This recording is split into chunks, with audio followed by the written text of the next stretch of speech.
सक्सेना का जैसा मैंने आपसे अर्ज किया था कि माखज़ थे तज़किरे, उनको सामने रखा और तज़किरों में भी उसने आब हयात को ज़्यादा फॉलो किया और कहीं कहीं उसने आब हयात से इख्तलाफ भी किया, लेकिन इसके बावजूद जो है इस्तिफ़ादा भी आब हयात से किया। अब उसके बाद ये होता है कि जो तारीख़ें हमारे सामने आती हैं, एक नहीं दो तारीख़ें सामने आती हैं और हैरत यह है कि वो दो तारीख़ें आज बिल्कुल किसी शुमार कतार में नहीं है, उनका कोई नाम भी नहीं जानता। पहली किताब तो 1884 में, यानी सक्सेना से भी काफ़ी पहले आई थी। सक्सेना की तो 1927 में आई किताब।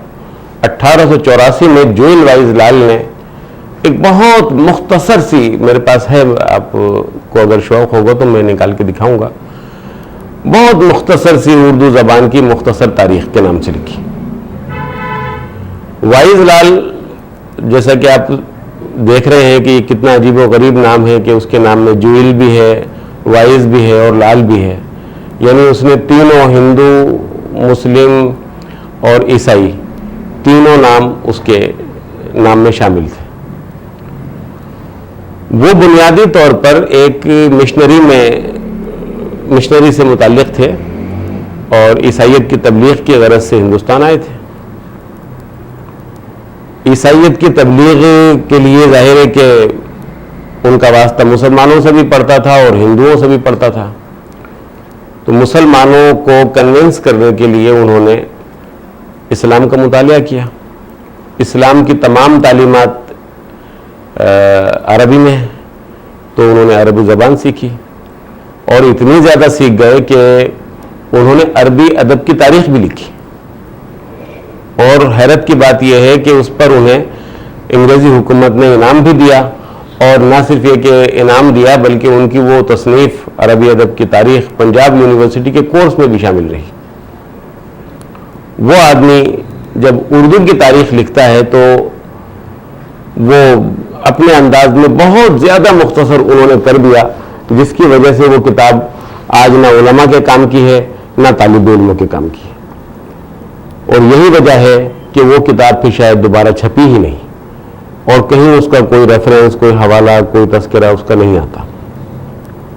उसके फौरन बाद बाबू चरंजी लाल दहलवी ने उर्दू ज़बान की मुख्तसर तारीख़ लिखी और वो दिल्ली से छपी। उसकी सूरत हाल भी यही है कि वो किताब भी जोएल वाइज लाल की किताब की तरह से वो 1920 में छपी।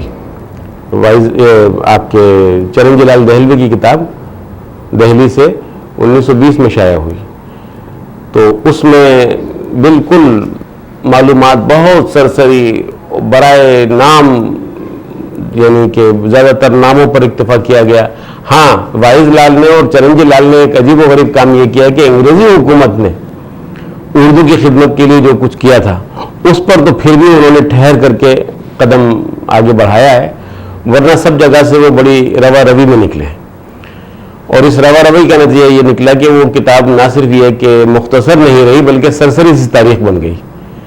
और यही सबब है कि आज तो उस किताब का कोई नाम नहीं लेता, लेकिन हो सकता है कि जिस ज़माने में ये दोनों किताबें तसनीफ़ हुई हों उस ज़माने में इन किताबों को दिल्ली के मुतवस्सित तबके के घरानों में बहू बेटियाँ पढ़ती हों और मालूमात इससे हासिल करती हों।